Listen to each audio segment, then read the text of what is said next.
زناور د ځنګلونو بار وځي او چغې وایي ځکه تا ته راغلی و د الله عذاب وایي یو ورځ یې مسلسل وجړل الله ته ماشومانو نر او ښځو الله ته وجړل الله بل اگر کافرانو لیکن یقین یې دا و چې ورکولو والا هغه یو ځای ته بس خو لیکن زه د ویناو پکې شیطان پکې ننوتی و یو ورځ یې مسلسل وجړل باران هیڅ راښکاره دی ځکه فصلونه به ټول په باران باندې کېدل الله به باران ختم کړي په دویمه ورځ بیا اویا زره خلک رابار کړه پکې ماشومان زنانه بوډاګان سپین ږیري موسی علیه السلام هم پکې وجړل نبي علیه السلام فرمایي چې اویا زره قوم مسلسل هلته وجړل چې الله مو پرېږدی په دویمه ورځ هېڅ کار نه شو د الله یا خو دعا داسې شی دی چې یا الله ډایرکټ قبلوي او یا پکې الله له موته طریقې دی کې الله پوهېږي په خپلو کارونو باندې وایي په درې ورځ دغه بیا طریقه وشوه موسی علیه السلام خدای ته توجه وکړه الله کوی تور باندې به نبي علیه السلام مبارک فرمایي چې موسی علیه السلام به په کوی تور باندې الله سره ملاقات او د راز او نیاز خبرې کولې مله کوی تور ته به الله مو سره کلام کو او علماء کرام فرمایي چې د الله اواز ورته د اطراف سته نه راته د شپږو طرفونو نه ورته د الله اواز راته واورېده داسې اواز الله مو سره خبرې کولې نو یو بیا خو دا ما بیا وګړي مختصر یو پیرا موسی علیه السلام خبر ورته ډېر خوند ورکړ چې خبر ورته خوند ورکړ وایي الله ستا خبرې خو ډېرې ښکلې او یو لذت دی پکې یو ډېره مزه ده پکې ډېر سکون دی پکې الله خو چې ته به څومره خپلې خدای که خپل دیدار دې راته وکړو په دې باندې نه دی الله ورته وګوره موسی ته نشي کولی دیدار دا په دنیا کې زما دیدار ممکن نه دی ربه بس عاشق یې منو الله ستا خبرې ډېرې خوږې دي ډېرې ښکلې دي الله چې ستا دیدار به څه کوي خدایه بس ما ته خپل دیدار وکړه هر څه کېږي دیدار وکړه الله ورته وګوره موسی نشي کولی وایي الله وکړه بس الله وایي الله ورته معمولي غوندې جلکي خپله وښوله و چې خپله جلکي وښوله موسی علیه السلام بېهوشه شو هغه غر یو تور غوندې چاق پرې راپرېوته او هغه غر درې ټوټې شي د خدای دیدار سره ځکه د الله د نور تجلي دومره ډېره تېزه وه بیا چې راپاسې د خدای زه خو په پته پوهېږم شو ما ورته ویې کړه چې نشي کولی زما دیدار ممکن نه دی دا دیدار زما حق چې دی دا په وخت د ځمکه په دنیا کې د یو کس لپاره ممکن دی د یو پیغمبر لپاره ممکن دی چې هغه در یتیم دی او په عربو کې لکه د یتیمانانو زمانه تېره کړې ده چې هغه محمد مصطفی صلی الله علیه وسلم دا د حق دی دا زما د معشوقې حق دی نبي علیه السلام یادو دا دیدار په هغه کې دا حق ما بل چا نه دی ویلی ځکه نبي علیه السلام په شان داسې الله به ویلو و رب ورته وی په نبي علیه السلام مبارک چې تکلیف راغی الله وی عرش فرښتې وی دا عرش په داسې جلکېده گویا چې الله په جلال کې راغی او فرښته جبریل علیه السلام براله ورته وی محبوبه بره رب چې ستا د سترګو نه اوښکې بهیږي الله وی چې د محمد دا اوښکې په ځمکه باندې تویېږي گویا په خلکو باندې عذاب راځي رب وی زه په جلال کې راغلی وی محمد ته اشاره وکړه دې غرونو ته چې دا دواړه غرونه پرې راجمع کړم او دا خلک پکې تباه کړم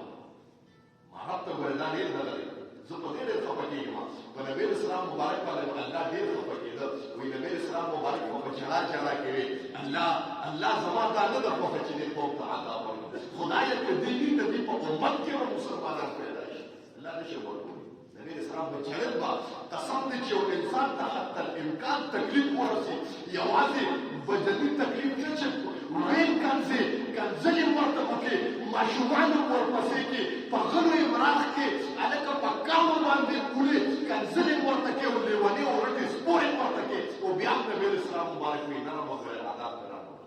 قسم دې ستا عجیبه غوندې عجیبه غوندې شان دی د نبي علیه السلام مبارک نو زه یم په دا خو الله ورته وفرمایل محبوبه ستا دا ادا خو ما ته ډېره خوښه ده او ستا په دې ادا باندې خو ویل شوې وه چې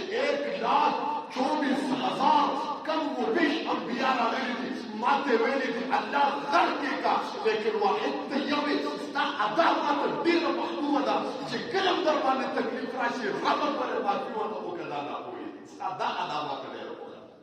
الله وایي ما باندې وایي زه خو میل شوی په تا په دې چې ډېر عذاب او تکلیف ورسي بیا چې کوم دی نو جاړې په خپل نبوت باندې وجود باندې درد او تکلیف تېرې په خپل ځان باندې تکلیف تېرې لیکن ما ته د هغې د دغه سوال نه کوې په دا عذاب باندې ستا ویل نو خبره مې د دې پورې کوله چې نبي علیه صلات وسلام مبارک داسې شخصیت او داسې ذات دی